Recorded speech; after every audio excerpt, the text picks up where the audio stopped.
Welcome to ThinkData, helping third sector organisations to make better use of data. Find out more at www.thinkdata.org.uk. We'll start by thinking about what we mean by the term big data. It's a popular term and is widely used in the media, but it can mean different things to different people. There's really not any agreed upon definition. So I'm going to talk about some of the characteristics of big data and what they mean.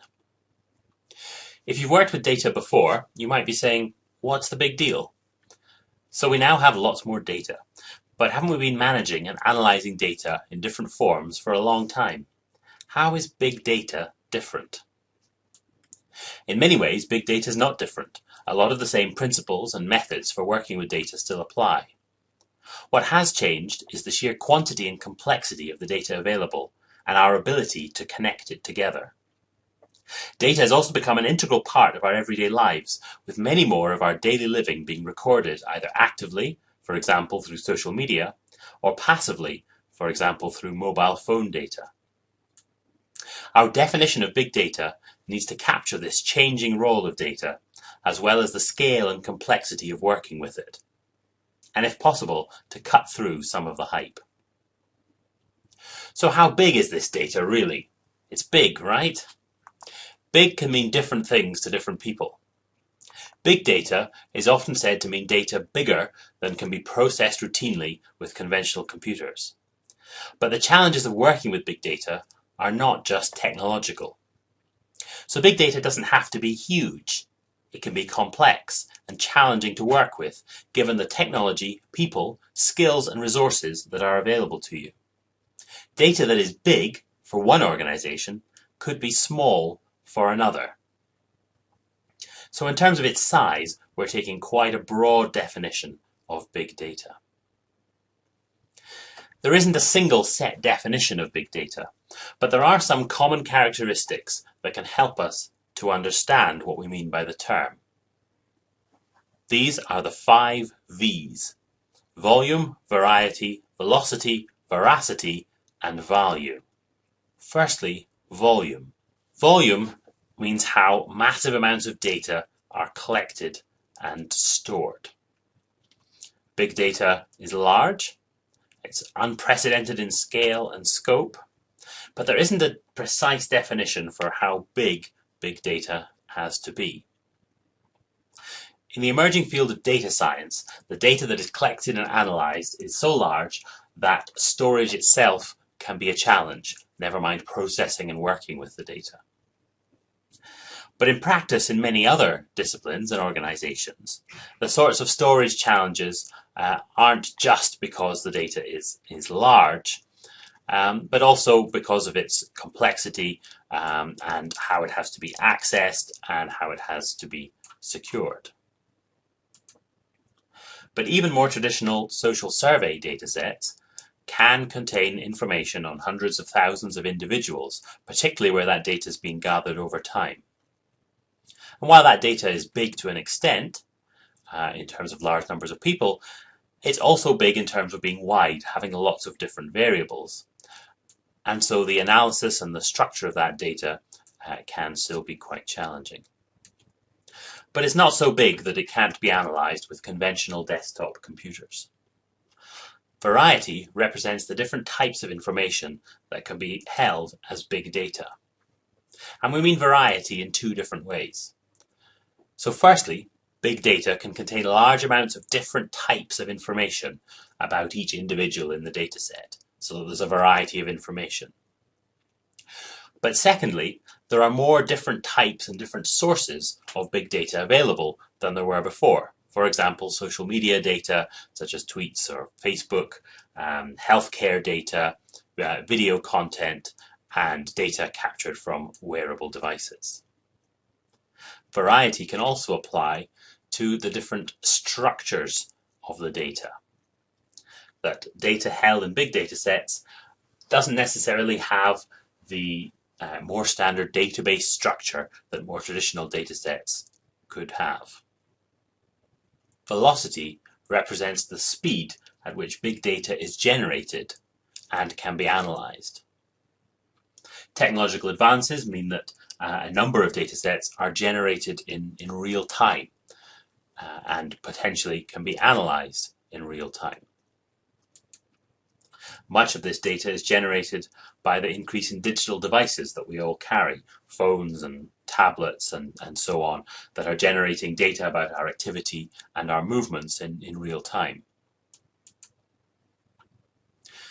Organizations such as Facebook and Google use data science to analyze this data in real time in order to make decisions and serve content live in response to the data that is being generated.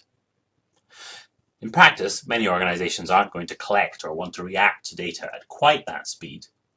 But velocity still represents the fact that there is an increased demand for intelligence generated quickly from the data that an organization has.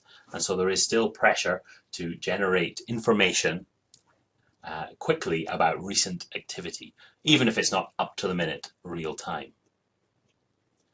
Veracity refers to the fact that the data hasn't been collected for research purposes. It's data generated from undertaking an activity or from real-time measurement of some movement or some phenomenon, or from the administrative records created by an organization as they carry out their work. This means that the data can be generated in different ways, that it may have errors or mistakes or duplicates, abbreviations, and its own way of being coded and organized that isn't exactly how we might want to work with it as a researcher or as an analyst. But on the other hand, data generated in this way may well be more complete. It may cover the whole of a population, all the service users that an organization works with, for example, rather than just the sample generated from a survey. And so some would argue that the large quantity of this data can make up for some of the issues in quality or accuracy or of how the data has been collected. The fifth V, value, is added to the previous four Vs as the justification for working with big data in the first place. There has to be something in it for the organization, and so value is the value of the intelligence that's generated from being able to analyze the data that you hold from your organization and perhaps linked with other data sources. It might be that you want to be able to demonstrate the impact of your work to show to funders. Or it may be that you want to analyze where and how your services are being delivered in order to improve the design and delivery of services in the future. But there has to be something at the end of the day. We're not just analyzing data for data's sake. The 5 Vs help us to think about the characteristics of big data. But it's also helpful to think about the types of data that we might include within that term. And we can think of broadly 3 types of data. There's human-sourced information coming directly from individuals, traditional business systems, the sort of administrative records and databases held and maintained by organizations in the course of their work. And there's machine-generated data, like the positioning of mobile phones. And these are all examples of large, unstructured data sets that are quite different from the conventional databases with records that we may be used to working with.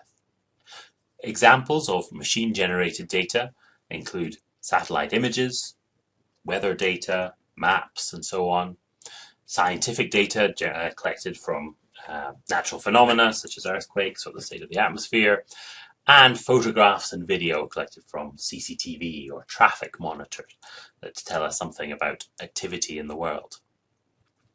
Human-generated data could include the textual data, essays, reports, doctors' notes, open fields in a database, or social media activity, connections between people and what they're posting on social media. And then more broadly, website content, which could include text, video, and images, and could be data about a service or an organization. Increasingly, under the banner of big data, we also have access to structured data in the form of administrative data generated by organizations. And these can often be information about individuals. For example, health records, hospital admissions, education records, qualifications, income and pension records, organizational data about employers or about charities, and internal data about service users held by an organization providing a service to people, about the characteristics of the individuals that they work with. And these are all examples of structured data collected for the purposes of conducting the business of an organization or providing a service, but which can usefully be used for research and analysis. But big data isn't all advantages, and there are significant challenges in preparing data for analysis. These challenges have always been around, but they're particularly pronounced when we have large data sets to work with. You need to understand the structure of data, how variables are coded, how accurate the information is, what data is missing, and what the different terms and values in the data mean. If databases are large, then you might bump up against some of the limits of storage and processing power that your organization has access to. And you also, particularly when you start linking data sets, need to think carefully about issues of privacy, confidentiality, and anonymity, and how these affect the subjects of the data that you hold. In our project, we're taking a broad view of big data. We include the increasing opportunities to make better use of organizational data and the benefits of linkages with external data. Our focus on data skills is to help enable you to make better use of the data that is becoming available. So this involves understanding the data that your organization generates, large and small, structured and unstructured, and how it might be used. Data can be big as a result of combining or linkage with external data sources, even if the core data that you start with isn't that big. And this linkage might be at the individual, at the organizational, or geographic level. Lastly, we're focusing on the value of big data, understanding the potential and the limitations of the insights that better use of your organization's data can provide, whether it's understanding the distribution of your work or trying to capture impact.